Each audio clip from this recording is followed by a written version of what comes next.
우리 가정에서 예배드리신 분들도 우리 가족끼리 함께 이렇게 인사합시다. 주의 이름으로 축복합니다. 네.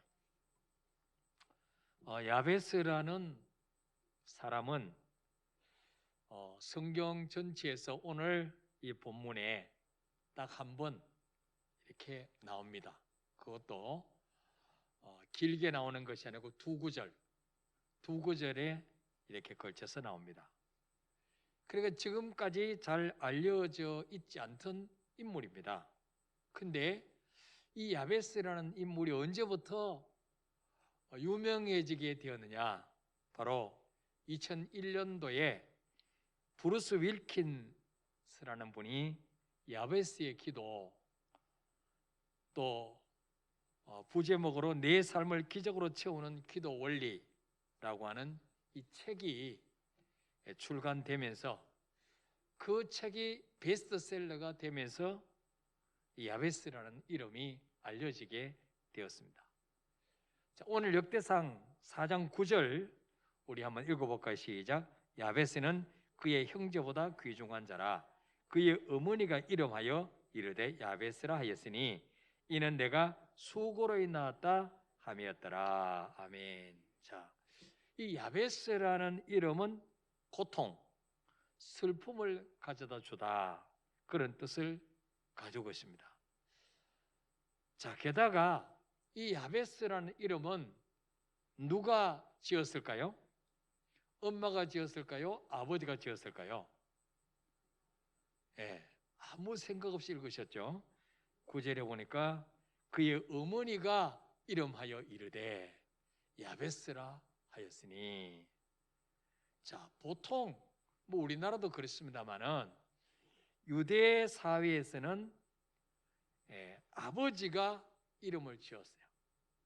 근데 이 야베스는 태어날 때 어머니가 이름을 지었다. 이 말은 뭐요? 아버지가 안 계셨다는 거죠. 이 당시의 사회에서 아버지 없이 태어났다는 것은 여러 가지로 고통스러운 상황이 아닐 수가 없습니다. 그러니까 이 야베스는 아버지 얼굴을 본 적이 없죠. 자기를 잉태시켜 놓고 그냥 돌아가신 거예요. 태어나기 전에. 그러니까 이 어릴 때 얼마나 경제적으로 또 현실적으로 어렵게 살았겠습니까? 아버지가 안 계시니까. 그 당시 부계 사회고 농경 사회인데 고아와 과부는 구제의 대상이었잖아요. 근데 아버지가 안 계셨어요. 또 이 당시 이스라엘 나라에는 자식이 태어나기도 전에 아버지가 죽은 가정은 하나님으로부터 저주를 받은 가정이다, 이렇게 생각했어요. 그래서 그의 어머니는 야베스를 낳고 난 이후에 그 이름을 그가 고통을 불러오다 라는 뜻으로 야베스라고 지었어요. 네가 우리 가정에 고통을 불러왔다. 네가 우리 가정에, 네가 내 인생에 절망을 가져왔다, 그런 뜻으로 야베스라고 지었어요. 그러니까 야베스는 부모의 축복 속에서 태어난 아들이 아니라는 거죠. 오히려 그 가정에 저주를 몰고 온, 차라리 정말 태어나지 말았다면 좋을 뻔한 그 엄마에게 있어서, 그 가정에게 있어서 차라리 태어나지 말았으면 좋을 뻔한 그런 아들이었다는 거죠. 여러분, 대부분의 부모들은 자식들이 태어날 때 기대와 희망을 가지고 좋은 이름을 지어줍니다. 그렇죠? 우리 아이가 태어날 텐데 무슨 이름을 지을까? 좋은 이름을 짓죠. 이렇게 너는 우리 집에 고통을 몰고 온 아이다, 이런 이름 누가 짓겠어요? 저도 결혼해서 첫 아이가 임신했을 때 무슨 이름을 지을까 성경 읽어보면서 기도하면서 이렇게 아내와 상의하는 가운데 바로 창세기 22장에 나오는 여호와 이레, 하나님은 이삭을 바치라 그랬는데 아브라함이 이삭을 바치러 갔을 때 하나님 이삭을 받지 아니하시고 대신 순양을 준비해 놓으셨더라. 그래서 여호와의 산에서 준비되다. 그래서 내 자녀는 하나님이 그 모든 앞길을 예비해 주시고 쓸 것을 미리미리 준비해 주시는 그런 아이가 됐으면 좋겠다. 그래서 이레라고 지었어요. 김이레. 자, 두 번째 아이가 생겼는데 이 아이는 뭘로 지을까? 또 기도하면서 고민하는 가운데 여호와 이레가 어디서 유래됐느냐? 이삭을 바치다가 여호와 이레라는 단어가 생겼잖아요. 그래서 이레 이삭 같은 이자 돌림이요. 우리나라 말은 그렇죠? 히브리어는 다르지만 그래서 또 이삭의 뜻이 무엇입니까? 웃음. 하나님께서 나를 웃게 하시니 내가 웃으리로다. 그래서 웃음, 기쁨. 그래서 이삭이라고 지었어요. 대부분 이름대로 많이 가거든요. 지금도 보면 이레 목사는 하나님이 참 항상 앞길을 준비해 주시는 걸 늘 느껴요. 또 이삭이도 늘 우리에게 기쁨을 주는, 웃게 하는 아들인 걸 또 느끼게 되죠. 여러분, 성경에 보면 삭개오라는 사람이 나오죠. 이 삭개오는 어떻습니까? 자기만 잘 먹고 잘 살기 위해서 동족들에게 과도한 세금을 매겨서 착취했던, 그래서 그 누구도 상대하기 싫어했던 사람이 삭개오 아닙니까? 근데 이 그 부모는 삭개오가 태어났을 때에 정말 청결한 사람, 깨끗한 사람, 순결한 사람이 되라고 이름을 삭개오라고 지었어요. 예, 삭개오라는 이름의 뜻이 그거예요. 청결하다, 순수하다, 깨끗하다. 근데 삭개오는 이름과 정반대되는 삶을 살았죠. 나중에는 회개하고 돌아왔지만. 자, 그런데 자식에 대한 기대와 소망이 없을 때, 그때는요 좋은 이름 짓는 게 아니고 그 당시에 상황에 맞추어서 그들의 이름을 짓는 경우가 있었습니다. 우리가 잘 아는 엘리 제사장, 엘리 제사장의 둘째 자부 그리고 피나스의 아내가 임신을 해서 이제 출산 때가 가까워오는데 블레셋이 쳐들어왔습니다. 그래서 홈리와 비나스, 엘리 제사장의 두 아들이 전쟁에 나가죠. 그리고 하나님의 임재를 상징하는 여호와의 법궤를 메고 출전합니다. 그런데 그 블레셋과의 전쟁에서 홈리와 비나스, 엘리 제사장의 두 아들이 전사합니다. 그리고 법궤까지 빼앗기죠. 이 보고를 들었을 때 엘리 제사장은 충격을 받아서 의자에 앉아 있다가 뒤로 쓰러져서 그만 죽고 맙니다. 이 비나스의 아내가 이제 만삭이 됐는데 그 소식을 듣자마자 충격을 받아서 갑자기 배가 아프기 시작하면서 아이를 출산하고 죽습니다. 아이를 출산했을 때 옆에서 보던 사람이 사모님 아들입니다. 축하합니다. 그런데 그 비나스의 아내는 뭐라고 말합니까? 죽어가면서 아이 이름을 짓고 가는데 아이 이름이 뭐냐? 이가봇입니다. 이가봇. 무슨 뜻입니까? 하나님의 영광이 이스라엘에서 떠나갔다. 아들이면 뭐하냐? 하나님의 영광이 이미 떠나갔어, 이스라엘. 예. 그러니까 아들을 낳아도 자식에 대한 기대가 없었기 때문에 이런 이름을 지은 것입니다. 야베스의 어머니도 오죽했으면 아들 이름을 지을 때 고통을 불러오는 자, 이런 이름을 지었겠습니까? 그러니까 야베스는 자기를 만나는 사람마다 야, 고통을 불러오는 자야, 고통을 불러오는 자야, 라고 불렀을 때 얼마나 듣기가 싫었을까요? 얼마나 자기 신세를 한탄하며 살았겠습니까? 여러분, 이런 환경에서 태어났다면 정말 인생을 비관하면서 어차피 나는 저주받은 인생인데 부모에게도 환영받지 못하고 태어난 인생인데 까짓것 되는 대로 그냥 살자. 그리고 그냥 술 마시고 허랑방탕하며 살 수도 있었을 것입니다. 그런데 야베스는 그렇게 살기를 거부하고 하나님께 매달려 기도합니다. 그래서 마침내 오늘 9절에 보니까 야베스는 어떤 사람이 됩니까? 그의 형제보다 귀중한 자가 되었다. 그렇게 말씀하고 있죠. 자기보다 더 좋은 환경에서 태어난 그 형들보다도 훨씬 더 뛰어난 인물이 되었다. 훨씬 더 괜찮은 사람이 되었다. 예. 여러분, 야베스가 불행한 과거를 딛고 축복과 존귀한 사람이 될 수 있었던 비결이 무엇일까요? 그 비결은 바로 그의 담대한 기도에 있었습니다. 야베스는 하나님께 어떤 기도를 드렸길래 이렇게 정말 저주받은 인생인 것처럼 보였던 인생이 정말 축복의 인생으로 역전될 수가 있었을까요? 어떤 기도를 했습니까? 야베스가 7절을 따라합시다. 주께서 내게 복을 주소서. 자, 10절 한번 읽어볼까요? 시작. 야베스가 이스라엘 하나님께 아뢰어 이르되 주께서 내게 복을 주시려거든. 아멘. 여기까지. 자, 주께서 내게 복을 주시려거든.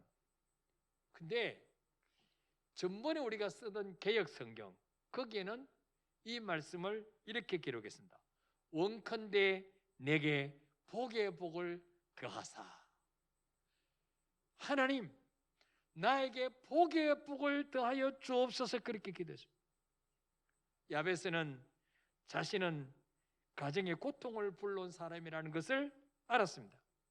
자신의 출생으로 인해서 엄마를 불행하게 만들고 가정을 더욱 힘들게 하는 정말 환영받지 못한 아들로 태어났지만 하나님이 내게 복을 주시면 이 골치 덩어리가 복 덩어리로 변화될 수 있다는 사실을 믿었습니다. 야베스는 자기가 자기를 낳아준 엄마를 원망하거나 하나님 하필이면 나를 이런 가정에 태어나게 하셨습니까? 하나님을 원망하지도 않았습니다. 그는 하나님의 손에 인생의 생사화복이 다 들어있다는 사실을 그는 믿었습니다. 비록 내가 태어날 때는 정말 보잘것없이 태어났고 환영받지 못한 존재로 태어났고 정말 저주받은 것 같은 인생이지만 그러나 주님, 내 인생, 내 운명은 하나님의 손에 있기 때문에 주님만 축복하시면 내 인생은 내 형들보다도 다른 사람보다 훨씬 더 멋진 인생이 될 수 있다. 그래서 하나님 앞에 매달렸다는 거예요. 누가복음 18장 27절에 보면은 읽어볼까요? 시작. 이르시되 모르 사람이 할 수 없는 것을 하나님은 하실 수가 있느니라. 아멘. 우리가 믿는 하나님은 어떤 하나님이냐? 사람이 할 수 없는 것을 다 하실 수 있는 분이에요. 여러분, 이 코로나가 세계에서 제일 과학이 발달한 미국도 정복하지 못합니다. 치료제를 만들지 못해요. 세계에서 제일 과학이 발달하고 강대국인 미국 사람들이 제일 많이 걸렸어요. 심지어 대통령까지 걸렸잖아요. 예. 여러분, 인간이 할 수 있는 것은 늘 한계가 있어요. 그러나 우리가 믿는 하나님은 한계가 없는 하나님이십니다. 사람이 할 수 없는 것을 그분은 하실 수 있는 거예요. 그래서 우리가 예수를 믿는 것입니다. 이런 믿음을 가지고 기도하는 자에게 하나님은 모든 것을 부어주실 줄 믿습니다. 여러분은 하나님을 어떤 분으로 알고 믿습니까? 많은 사람들이 하나님을 무서운 하나님, 심판의 하나님으로 압니다.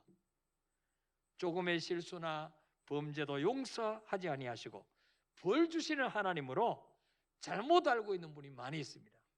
물론 여러분, 우리가 예수 믿기 전에는 무서운 하나님이었어요. 죄 지은 대로 보응하시는 심판의 하나님이었어요. 그러나 예수를 영접하고 난 이후부터 그 하나님은 더 이상 무서운 하나님이 아니라 우리의 아버지가 되셨습니다. 좋으신 하나님이 되셨죠. 우리가 믿는 하나님은 사랑과 자비의 하나님이십니다. 여러분, 출애굽기 34장 6절에 보니까 하나님이 스스로 자기를 소개하시는데 어떤 분이라고 소개하십니까? 읽어볼까요? 시작. 여호와께서 그의 앞으로 지나가시며 선포하시되 여호와라 여호와라 자비롭고 은혜롭고 노하기를 더디하고 인자와 진실이 많은 하나님이라. 아멘. 자, 이 하나님이 모세에게 자기를 나타내십니다. 자기를 소개하시는데 어떤 분이라고 자기를 소개합니까? 자비롭고 은혜롭고 노하기를 더디하고 인자와 진실이 많은 하나님이라. 그렇게 자기를 소개하고 있습니다. 여러분, 민수기 6장 24절부터 26절까지 보면 하나님은 어떤 분이라고 소개하고 있습니까? 자, 읽어볼까요? 시작. 여호와는 네게 복을 주시고 너를 지키시기를 원하며 여호와는 그의 얼굴을 네게 비추사 은혜 베푸시기를 원하며 여호와는 그 얼굴을 네게로 향하여 드사 평강 주시기를 원하노라 할지니라 하라. 아멘. 우리 하나님은 어떤 분이냐? 우리 하나님의 소원이 무엇이냐? 하나님의 자녀들에게 복을 주시기를 원하시는 하나님이다. 믿습니까, 여러분? 죽어서만 천국 가는 것이 아니라 이 땅에 사는 동안에도 영육간의 복을 받아서 우리를 통해서 하나님의 살아계심을 증거하며 우리 주변에 정말 힘들게 사는 많은 분들을 섬기며 베풀며 살기를 원하시는 하나님이십니다. 그러므로 여러분, 우리 모든 성도님들도 원래 무슨 기도를 해야 될 거냐? 주께서 내게 복의 복을 더하여 주옵소서. 그런 기도를 하시기를 바랍니다. 이것은 기복신앙이 아니에요. 여러분, 복 받는 게 나쁜 거예요? 좋은 거예요? 좋은 거죠. 여러분, 복을 못 받으면 자녀가 아파도 병원에 데려갈 수가 없어요. 병원 갈 돈이 없어서 그냥 죽는 거예요. 북한 보세요. 그 소리가 복을 받아야 되는데 무슨 복을 받아야 되느냐? 하나님이 주시는 복을 받아요. 믿습니까, 여러분? 하나님이 주시는 복. 하나님이 주시는 복은 어떤 복이냐? 잠언 10장 22절에 읽어볼까요? 시작. 여호와께서 주시는 복은 사람을 부하게 하고 근심을 겸하여 주지 아니하시리라. 아멘. 우리 인간의 수단 방법으로 우리 인간이 막 머리 있어서 어느 정도 복 받을 수 있어요. 그러나 거기에는 하나님의 보장이 없어요. 그러나 하나님이 주시는 복은 사람을 하여금 부하게 하시되 근심을 겸하여 주지 아니하시니라. 아무리 돈 많이 벌면 뭐해요? 다 새 나가버리면 소용이 없잖아요. 하나님은 사람을 하여금 부하게 하시되 근심을 겸하여 주지 아니하는 이런 복을 주시기를 원하신다는 것입니다. 여러분, 새해 한 해 우리 모든 성도님들이 이런 복을 받게 되시기를 축복합니다. 자, 두 번째로 야베스가 무슨 기도를 했을까요? 따라합시다. 영향력이 있는 삶을 살게 하소서. 자, 10절에 보니까 나의 지역을 넓히시고 그랬어요. 옛날 성경에는 나의 지경을 넓히시고 그렇게 기록되어 있습니다. 이 말은 무슨 말이냐? 하나님, 제가 비록 초라하게 태어났지만, 비록 환영받지 못한 존재로 태어났지만 남은 인생은 영향력 있는 삶을 살게 주옵소서. 그런 기도입니다. 여러분, 상처를 많이 받은 사람들이 일반적으로 보이는 증상은 자꾸 움츠려드는 거예요. 자신감이 없어요. 그래서 선뜻 나서지 못해요. 선뜻 다른 사람에게 다가가지를 못해요. 다른 사람과 적당한 거리를 두고 담을 쌓고 살고 있습니다. 왜 그럴까요? 저 사람에게 내가 가까이 다가갔다가 또 어떤 상처를 받을지 두렵기 때문에. 그래서 자기를 움츠립니다. 도살입니다. 그러다가 상황이 심각해지면 어떻게 돼요? 자기만의 공간 속으로 들어가서 숨어버립니다. 요즘 애들 말로 뭐요? 잠수 타버려, 잠수. 문자 보내도 연락도 없고 전화기도 끊어버리고. 예. 왜? 사람 만나는 게 두려워요. 또 어떤 상처 받을지 모르니까. 그래서 상처를 많이 받으면 사람이 이렇게 자꾸 이기적이 된다 그럽니다. 다른 사람을 돌아볼 여유가 없어요. 내 삶도 너무 힘드니까. 예. 내 삶 자체가 너무 고달프니까. 여러분, 야베스도 태어나면서부터 많은 상처를 받았을 거예요. 엄마 태중에 있을 때부터 벌써 엄마는 한숨을 쉬면서 아유, 남편이 죽었는데 이놈까지 생겼으니 아이고, 내 팔자야. 아마 그랬겠죠. 그래서 야베스도 충분히 다른 사람과 담을 쌓고 혼자만의 공간에 숨어버릴 수도 있는 그런 상황에 처해져 있었습니다. 하지만 그는 그렇게 살지 않았습니다. 그는 자신의 지역을 넓혀달라고 기도했습니다. 이것은 무슨 말이냐? 내 자신만을 챙기는 인생이 아니라 더 많은 사람을 품고 섬기며 사는 그런 영향력 있는 삶을 주여 살게 하여 주옵소서. 환경이 어렵지만 움츠러들지 않고 선한 영향력을 끼치는 그런 삶을 살고 싶다는 거예요. 여러분, 사업을 하는 분들은 사업의 지경을 넓혀달라고 기도하시기를 바랍니다. 예. 맨날 그냥 지금 현실에 묶여가지고 그렇게 살면 안 되죠. 어떤 사람은 낚시를 해서 고기를 잡았는데 줄자로 딱 재어봅니다. 15cm보다 큰 거는 다시 넣어줘요. 15cm보다 작은 것만 담아요. 왜 그럴까요? 자기 집에 후라이팬에 15cm야. 아니 그러면 30cm 고기 잡으면 반쯤 잘라서 하면 될 거 아니야. 우리 집에 15cm 후라이팬밖에 없기 때문에 15cm 이상 되는 고기는 잡질 않는 거예요. 잡혀도 도로 놔주는 거예요. 여러분, 자기 한계 갇히는 거죠. 50만 원 11조 하는 분들은 100만 이상 11조 할 수 있도록 기도하시길 바랍니다. 100만 원 11조 하는 분들은 200만 원 11조도 기도하시길 바랍니다. 왜 그렇습니까? 그래야 우리 주변에 정말 힘든 사람들 더 많이 섬길 수 있지 않겠습니까, 여러분? 직장 다니는 분들은 여러분 때문에 그 직장이 더 복받고 잘 되게 해달라고 기도하시길 바랍니다. 여러분, 구약에 나오는 보디발 장군, 하나님 믿지 않는 사람이에요. 그런데 창세기 39장 5절에 보니까 요셉의 노예로 팔려가서 보디발이 샀습니다. 그 집의 가정총무로 삼았습니다.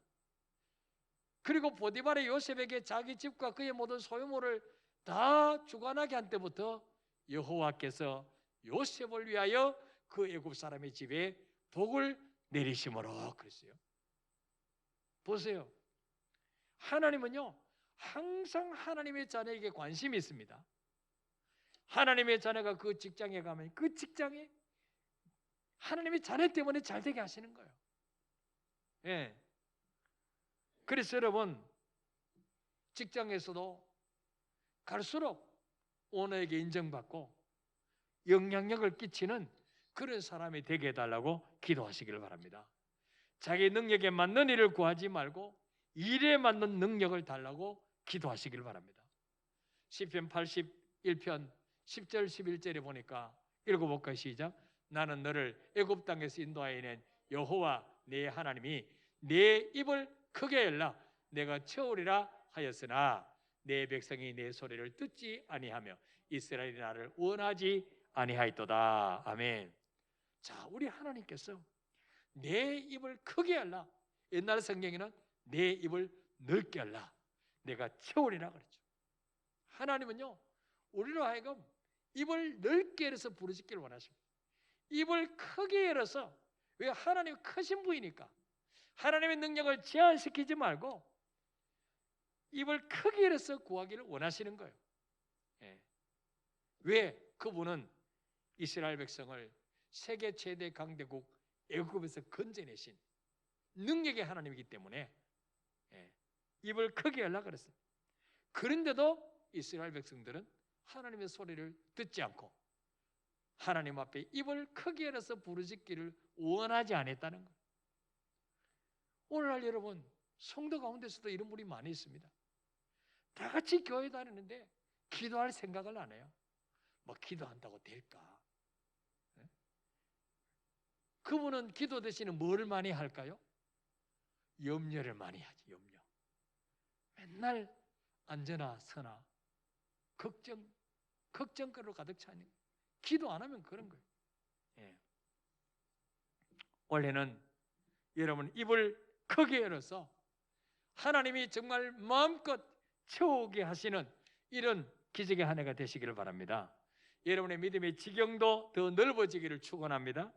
마지막으로 야베스가 무슨 기도를 했을까요? 따라합시다. 주의 손으로 나를 도우사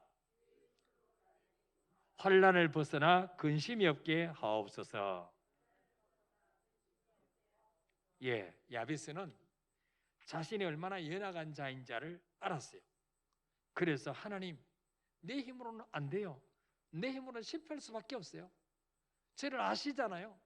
저는 태어날 때부터 정말 가난한 집에서 정말 멸시받으면서 차라리 저놈 안 태어났으면 하는 그런 가정이 태어난 거 아시잖아요.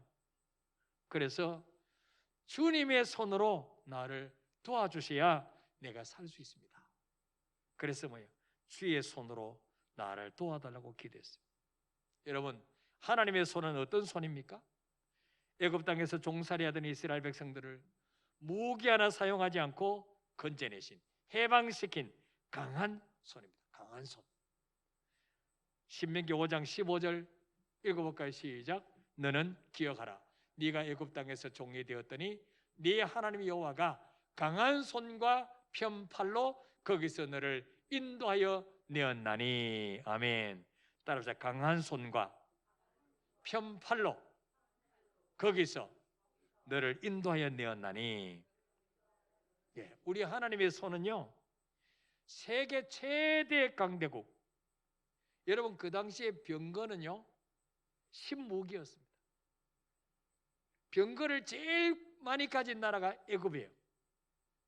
그 애굽을 무기 하나 쓰지 않고 하나님이 거기서 이스라엘에서 건져내신 분이에요. 뭘로? 강한 손으로. 강한 손과 편팔로. 여호와 하나님의 강한 손이 나를 도와주신다면 누가 우리를 해칠 수가 있겠습니까? 또한 우리 하나님의 손은 어떤 손입니까? 넘어지거나 엎드리지 않도록 의인을 붙들어 주시는 손이다. 시편 37편 24절 읽어볼까요? 시작. 그는 넘어지나 아주 엎드러지지 아니함은 여호와께서 그의 손으로 붙드심이로다. 아멘. 여러분, 예수 믿는다고 안 넘어지나요? 예수 믿는다고 죄에 안 짓나요? 유혹에 안 빠지나요? 실패 안 하나요? 예수 믿어도 넘어질 때가 있어요. 시험 들 때가 있어요.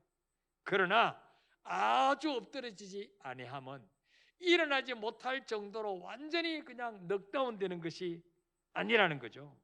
완전히 엎드리지 아니하는 것은 여호와께서 그의 손으로 붙드심이로다.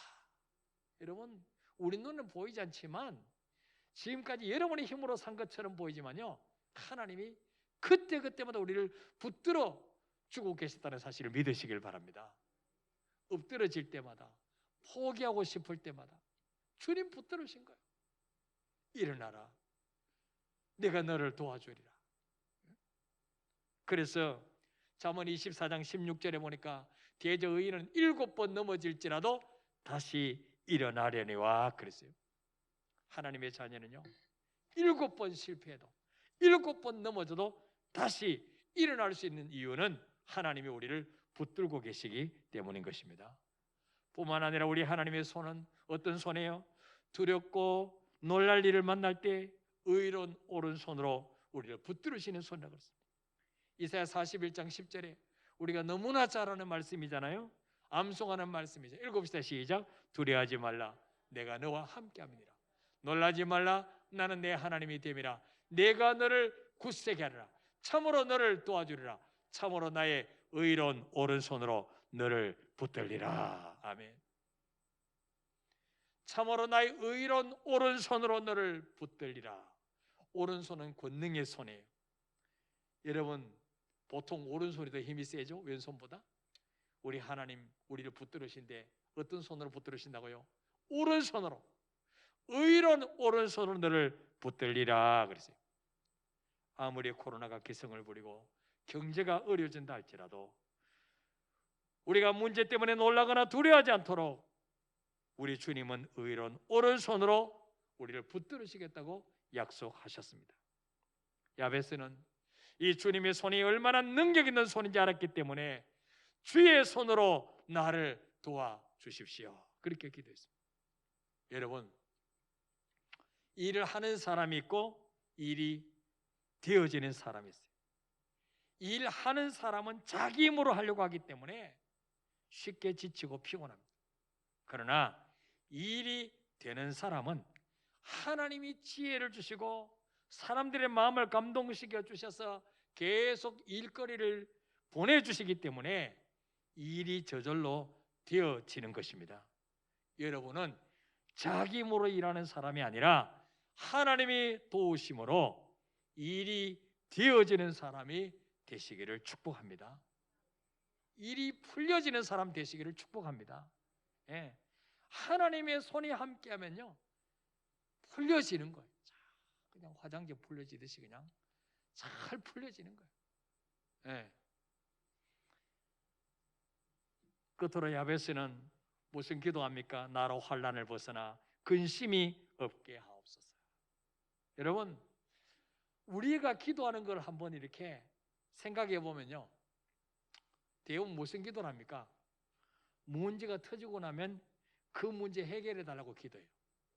그죠? 꼭 문제 터지고 나면 주여, 이 문제 터졌어요, 해결해 주세요. 근데 야베스는요, 문제 터지고 기도한 것이 아니라 환난이나 근심된 일이 일어나기 전에 이런 일이 일어나지 않도록 예방하는 기도를 했다는 거예요. 예수님도 주기도문을 통해서 우리에게 기도를 가르쳐 주셨어요. 우리를 시험에 들게 마옵시고 다만 악에서 구하옵소서, 이렇게 기도해라. 이 땅에 사는 동안에 시험이 없을 수는 없지만 시험에 와도 그 시험에 빠지지 않도록 악에서 건져달라고 기도해라 가르쳤어요. 야베스는 주님, 저는 환난이 오거나 근심이 몰려오면 이겨낼 힘이 없습니다. 주의 손으로 나를 도우사 환난이 올지라도 벗어나게 하시고 근심된 일이 없도록 주님 미리 막아 주옵소서, 그렇게 기도했다는 거죠. 예. 그랬을 때 10절 맨 끝에 하반절에 보니까 뭐라 말합니까? 내게 근심이 없게 하옵소서 하였더니 하나님이 그가 구하는 것을 허락하셨더라 그랬어요. 예. 그가 구하는 것을 허락하셨더라. 여러분 가운데 야베스처럼 축복받지 못하고 태어난 분 있습니까? 나는 지금까지 다른 사람들에게 고통만 주는 존재야, 자신을 비관하고 살아오신 분 있습니까? 우리도 야베스처럼 기도로 내 인생을 역전시킬 수가 있습니다. 야고보 4장 2절의 끝에 보니까 너희가 얻지 못하면 구하지 아니하기 때문이요 그랬어요. 하나님 우리에게 복 주기를 원하고 있습니다.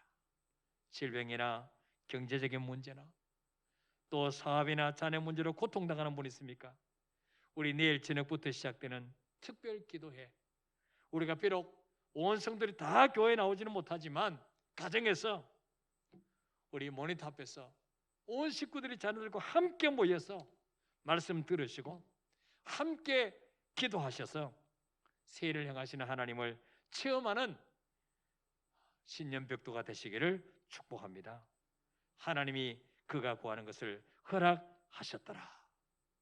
이 야베스의 고백이 이번 저와 여러분의 고백이 되시기를 축원합니다. 우리 한번 찬양하고 기도하겠습니다.